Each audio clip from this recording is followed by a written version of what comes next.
He's making a list and checking it twice. He's gonna find out who's naughty and nice. This does happen sometimes. Now, I'm afraid to say that you have made my naughty list. Oh, that's just terrible. I hate putting people on the naughty list. I'm just kidding. I love putting people on the naughty list. Welcome to the naughty list, everybody. Now, this is where anything from tacky tunes to questionable holiday treats can find itself in just a little bit of Christmas trouble. Folks, Santa Claus is not the only one making lists around here. I've got one, and it's getting long, and we're putting all kinds of holiday no-nos on notice. Now, each Monday until December, we're going to highlight 2 different holiday offenders to place on the Christmas everyday version of the naughty list. And in December, we'll release our weekly nice list, where we will obviously highlight 2 different holiday items or characters or songs or whatever we want that fill us with joy. So if you want to share your naughty or nice list ideas with us, please send those to christmaseverydayshow@gmail.com, and we'll share those on the show. If I don't steal your ideas for myself, because I'm that kind of guy sometimes. Now, first up on the list this week is a song that I've never really taken to.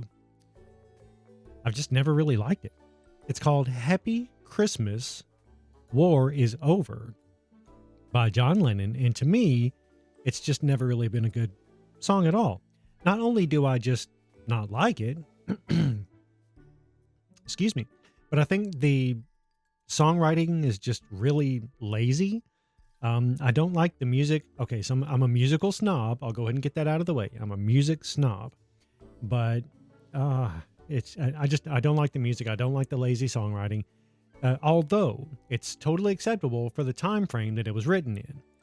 And one of the worst things, John Lennon just had to put his wife, Yoko Ono, in this song. And she just couldn't sing. I'm sorry, she couldn't. Say what you want to about her. She couldn't sing. And on top of that, I really don't appreciate Christmas songs being used to make political statements. And, there's a time and a place for everything. And there's a time and a place for political statements and songs. Christmas music is just not one of those places, and, in my opinion. And you can differ on that if you like. And you can create your own podcast and talk about it if you want to. I don't think that Christmas is a good place to insert that kind of stuff.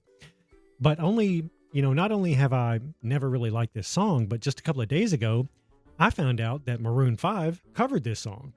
Now, full disclosure, I don't always mind Maroon 5.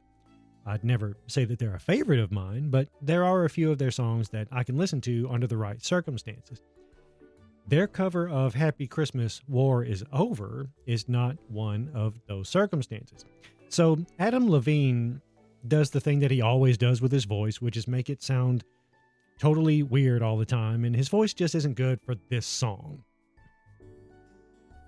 And on top of that, he sings the Yoko Ono parts himself, which kind of makes him sing an octave lower on one verse, and then he has to raise his voice back up another octave on the next verse, and it just kind of goes back and forth, and the whole thing just sounds bad. And in the War is Over part that's sung by children in the background in the original song, Adam Levine just does that by himself in the Maroon 5 cover, and it just sounds really thin. It sounds really bare. And, of all the parts of that song that you could least afford to make it sound thin and bare, that's the one. And he picks that one to make it sound thin and bare.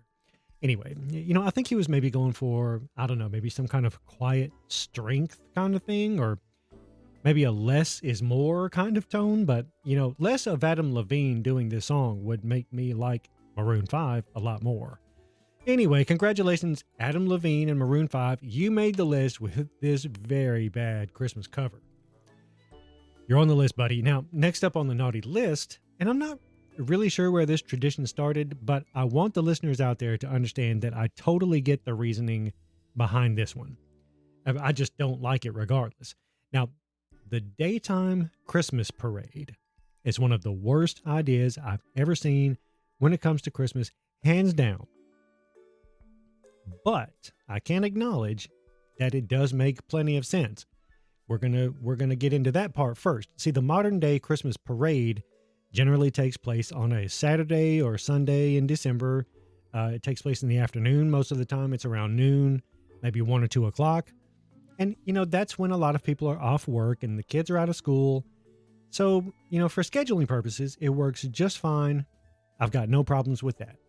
I do question whether it's easier to block the streets during the day or not, because it seems to me, and I know I'm one of those people, that on the weekend, people like to get their running around and their shopping done during the day. But I guess it's just up to each city as to whether or not it's easier to block off the streets during the day or the night.